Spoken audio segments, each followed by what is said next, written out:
Hello అండి, నమస్తే. Welcome back to Varshita's kitchen. నేను మీ శైలజ.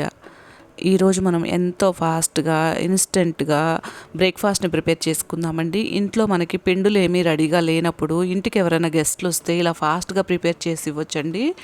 అలాగే కాకుండా పిల్లలు స్కూల్ నుంచి వచ్చినప్పుడు కూడా ఈవినింగ్ ఇలా ఈ రెసిపీని చేసిస్తే ఎంతో ఇష్టంగా తింటారండి. అదేనండి, మన జొన్న పిండితోటి ఎంతో హెల్తీగా ఊతప్పాన్ని ఎలా ప్రిపేర్ చేసుకోవాలో చూద్దామండి. చాలా ఫాస్ట్గా ప్రిపేర్ చేసుకోవచ్చు. దానికంటే ముందుగా నా ఛానల్ని ఫస్ట్ టైం చూస్తుంటే తప్పకుండా సబ్స్క్రైబ్ చేసుకొని వీడియోస్ చూడండి ఫ్రెండ్స్. వీడియో చూసిన వెంటనే లైక్ చేయడం అస్సలు మర్చిపోవద్దండి. ఇప్పుడు నేను రెసిపీని చూపిస్తున్నాను. 1 కప్పు నేను జొన్న పిండిని తీసుకున్నాను. ఇది నేను బయట సూపర్ మార్కెట్లో తెచ్చిన జొన్న పిండే అండి. చూస్తున్నారు కదా. తర్వాత అందులో 1 కప్పు మనం సూజీని వేసుకోవాలి. అదేనండి, మన ఉప్మా రవ్వ ఉంటుంది కదా, దాన్ని వేసుకోవాలి. తర్వాత 2 పచ్చిమిర్చిని ఈ విధంగా నేను మధ్యలో కట్ చేసుకొని యాడ్ చేసుకున్నాను. 2 అంగుళాల అల్లాన్ని కూడా యాడ్ చేసుకోవాలి.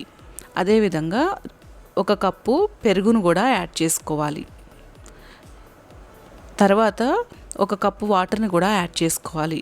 వీటన్నిటిని మిక్సీ పట్టుకోవాలండి. మెత్తటి పేస్ట్ లాగా మనం బ్యాటర్ని రెడీ చేసుకోవాలి. ఈ మిక్సీ పట్టుకున్న ఈ జొన్న పిండి, ఊతప్పం పిండిని మనం గిన్నెలోకి తీసేసుకోవాలండి. చూస్తున్నారు కదా, ఈ విధంగా మిక్సీ పట్టుకున్న తర్వాత దీన్ని వేరొక బౌల్లోకి వేసేసుకోవాలి. చాలా ఫాస్ట్గా చేసుకోవచ్చండి. చూస్తున్నారు కదా, రుచికి తగినంత ఉప్పును కూడా యాడ్ చేసుకోవాలి. ఇందులో మనం ఇన్స్టెంట్గా అప్పటికప్పుడు ప్రిపేర్ చేసుకుంటున్నాం కాబట్టి 1 చిటికెడు మనం బేకింగ్ సోడాని వేసుకోవాలండి. తర్వాత అదేవిధంగా ఉల్లిపాయను కూడా చిన్న ముక్కలుగా కట్ చేసుకొని ఉల్లిపాయను కూడా యాడ్ చేసుకోవాలి. మీకు ఇష్టం ఉంటే ఇంట్లో మనకు అందుబాటులో ఉన్న ఈ వెజిటేబుల్స్ అన్నిటిని యాడ్ చేసుకొని చేసుకోవచ్చండి. క్యారెట్లను కూడా 2 తీసుకొని తురిమి యాడ్ చేశాను. అదేవిధంగా సొరకాయ తినని పిల్లలు ఉంటారు కదండి, కూర చేస్తే అటువంటి వారి కోసం ఇలా సొరకాయను కూడా మనం తురుముకొని 1 కప్పు నేను యాడ్ చేశానండి. సొరకాయ తురుము కూడా యాడ్ చేసుకున్న తర్వాత ఇంట్లో నేను క్యాప్సికమ్ ఉంది కదా, ఆ క్యాప్సికమ్ను కూడా చిన్న ముక్కలుగా కట్ చేసుకొని యాడ్ చేసుకున్నాను. పర్టికులర్గా ఇవే వేయాలని ఏమి లేదండి, మన ఇంట్లో అందుబాటులో ఉన్న వెజిటేబుల్స్ని వేసుకోవచ్చు. చూస్తున్నారు కదా. కొత్తిమీరను కూడా 1 గుప్పెడి నిండా చిన్న ముక్కలుగా కట్ చేసుకొని యాడ్ చేసుకున్నాను. కరివేపాకును కూడా చిన్న ముక్కలుగా కట్ చేసుకొని యాడ్ చేసుకోవాలి. వీటన్నిటిని వేసుకున్న తర్వాత బాగా కలుపుకోవాలి.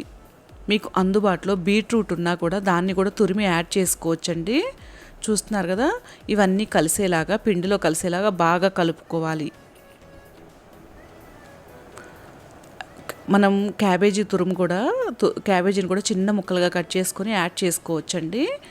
నేను ఒక్కొక్కసారి వీటిలో ఏదన్నా ఇంట్లో లేకపోయినా క్యాబేజీ అందుబాటులో ఉందనుకోండి, దాన్ని కూడా చిన్న ముక్కలుగా కట్ చేసుకొని యాడ్ చేస్తాను. పిండి బాగా కలుపుకున్న తర్వాత ఇలా ప్యాన్ని హీట్ చేసుకొని ఈ విధంగా 1 టీ స్పూన్ వరకు ఆయిల్ని గ్రీజ్ చేసుకోవాలండి. ఇప్పుడు నేను నువ్వులు ఉంటాయి కదా, నువ్వుల్ని 1/2 టీ స్పూన్ వరకు ఈ విధంగా వేసుకుంటున్నానండి. ముందు ఇది పూర్తిగా ఆప్షనల్ అండి, మీకు ఇష్టం ఉంటే వేసుకోండి, లేకుంటే స్కిప్ చేసుకోవచ్చు. తర్వాత ఈ పిండిని వేసుకోవాలి. నేను 2 గరిటెల పిండి వేస్తున్నానండి. ఈ ప్యాన్లో వేయాలని ఏం లేదండి, మనకి గుంటగా ఉన్న ప్యాన్లో కూడా వేసుకోవచ్చు.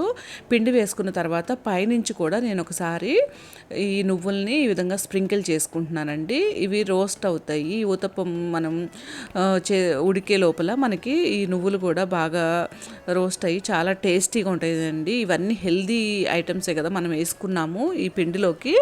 తప్పకుండా మీరు కూడా ఒకసారి ట్రై చేయండి ఫ్రెండ్స్, ఎంతో ఫాస్ట్గా చేసుకోవచ్చు.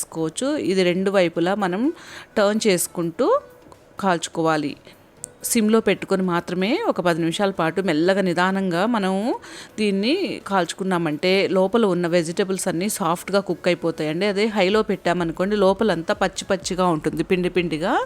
ఇలా తప్పకుండా ట్రై చేయండి ఫ్రెండ్స్. ఎంత ఫాస్ట్గా మనం ప్రిపేర్ చేసామో చూస్తున్నారు కదా. ఈవినింగ్ టైంలో కూడా మనం ఇదే పిండితోటి గుంత పొంగనాలను కూడా రెడీ చేసుకోవచ్చండి. తప్పకుండా మీరు కూడా ఒకసారి ట్రై చేసి టేస్ట్ చేసి మీకు ఎలా వచ్చిందో నా కామెంట్ సెక్షన్లో తెలియజేయండి ఫ్రెండ్స్. మనకి ఇంట్లో అందుబాటులో ఉన్న ఏదో ఒక పికిల్ తోటి దీన్ని తినేయచ్చండి, చాలా టేస్టీగా ఉంటుంది. చూస్తున్నారు కదా ఫ్రెండ్స్, పిల్లలు కానీ పెద్దవాళ్ళు కానీ వద్దు అని అస్సలు అనరండి. ఊతప్పం టేస్ట్ చాలా బాగుంటుంది. మీరు ట్రై చేసి తప్పకుండా నాకు కామెంట్ పెట్టండి ఫ్రెండ్స్, ఎలా ఉందో. Thank you for watching.